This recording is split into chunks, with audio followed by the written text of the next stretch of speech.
Hey, my name is ShawNshawN. I sell art on ShawNshawN.co and screen reads on ShawNshawNacting.com. Today we're going to review the Escape Room Tournament of Champions.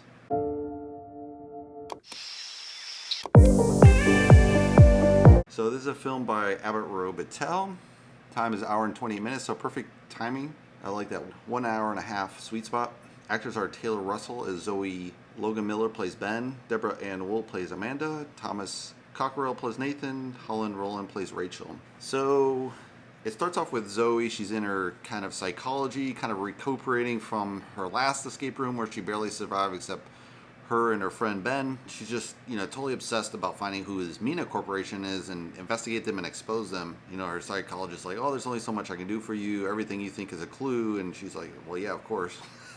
That's how she survived, right? And so she goes to New York and they find this address for Mina's and they get there and there's nothing really there and they're like, oh, this is a bust. Then this thief steals her bag and she's like, oh my gosh. So they chase the thief down. They chase him in a subway car and then they're locked in a subway car, right? And they're like, oh crap, this guy stole our stuff. And that's the start of the first game, right? The subway car becomes the set of the first room. There's 7 or 8 players again, and they go from the subway into various rooms. So it's really fun kind of play where you don't know where the worlds are going to develop, from beach scenes to subway stations to the street scene. So it's really cool with like CGI and stuff behind it, and the suggestion that the CGI is so good you would fake you out. So I really like that idea. So one of the things I think was flawed about this was they have the 2 main stars that survived the first one. They're going to survive this one, so that's kind of lame, I think. It would be really cool to kind of change it up and have maybe 1 person survive, but not 2. So, that I think would be a better film. And they're kind of setting the stage for the 3rd one, so I kind of understand why they did that. There's also the return of Amanda, who was supposedly killed in the first film, and you're like, why is she back here?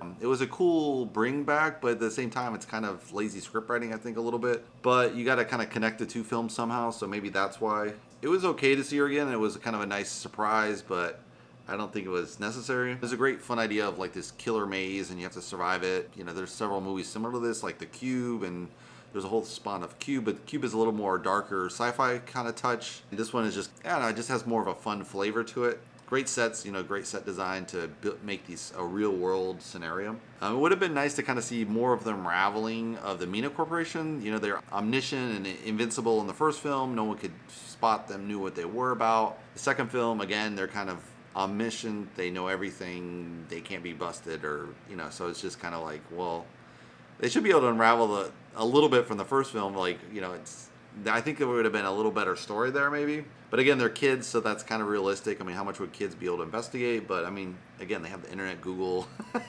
They should be able to figure out something. Again, the end of the film was really nice because it sets the stage for the 3rd film that they haven't really escaped. They're still in the stupid maze, so it's kind of fun, I think. Yeah, that's...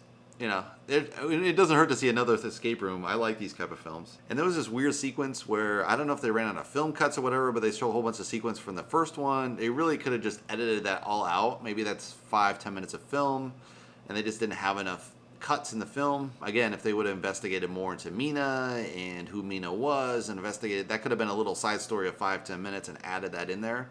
And maybe they don't really find out who Mina is, but they could have had that more in the backstory. I think that would have been more of an interesting versus flashbacks of the first film, which this film, you don't even need the first film to see the second film. It helps, but it's not totally necessary. I think the film plays fine on its own. You don't need any of those flashbacks back to the first film. So that I would just edit out completely. I don't think that added anything. Maybe they were just short on film roll. I don't know. They could have added a room or 2, or just some twist on Mina. I think would have been a great filler space. Or just the police scene could have been longer. I think they could have cut some more weird stuff in there, and that would have been like, oh, is it really solved? Is it not solved? And then that would have.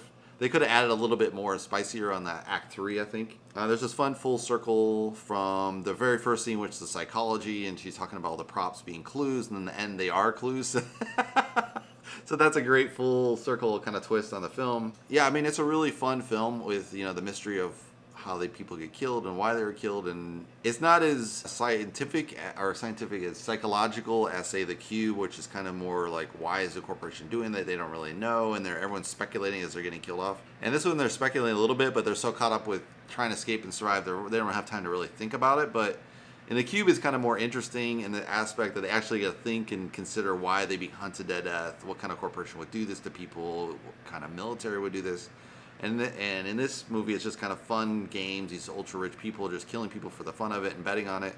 So it's kind of like they're stripping down the cube and then adding the Hunger Games kind of gambling on it. So that's fine. It still works as a film. But I think Cube is more, it's a more solid film from a psychological standpoint. It was funny because I got out of the film and some kid was walking around. I was like, oh, my brain hurts from this film. I can't follow. I'm like, it's not that hard of a film to follow. You know, I mean, I've seen harder films where they flip the script, so to say, and there's multiple twists and turns, and you're like, what the hell's going on? Yeah, even like, what was that film with Knives Out? I think that was more of a brain twister to me. I don't know. I guess I'm used to playing a lot of games and board games and mystery games and solving puzzles. So I've done that my whole life, so I'm always kind of loved that kind of film. I didn't really find that hard of a film to follow. I would say The Matrix would be more complex film to follow, and you know, kind of because people had a lot of questions coming out of The Matrix. But this film, I don't think has that many questions. But it's interesting that some kids thought it was a brain tweet. I guess they've had too much spoon-fed information their whole life, so they just can't. They can't deal with this. You have to actually use your brain to think about where's the plot going, where's the story going, who Mina is, all that stuff. So that was interesting because I was really surprised that someone had that reaction. For me, it was just enough elements of suspension of belief, mystery, clue solving. To me, it was like a nice balance. But that kid was like, "Oh, this hurts my brain." Overall, I think it's a fun film. I would encourage you to go see it. I don't think you see it more than once because you know all the clues, so it's not going to be as cool the second time. Unless you see it maybe 5-10 years later, and then you see it and you're like, oh, I forgot about this film, it's fun, right? So I think if you see it 5-10 years later when you've really forgotten the movie, then it could be a good, fun second watch. If you want to subscribe, you can subscribe below. And hope to see you in the next movie review. Thanks for watching, guys.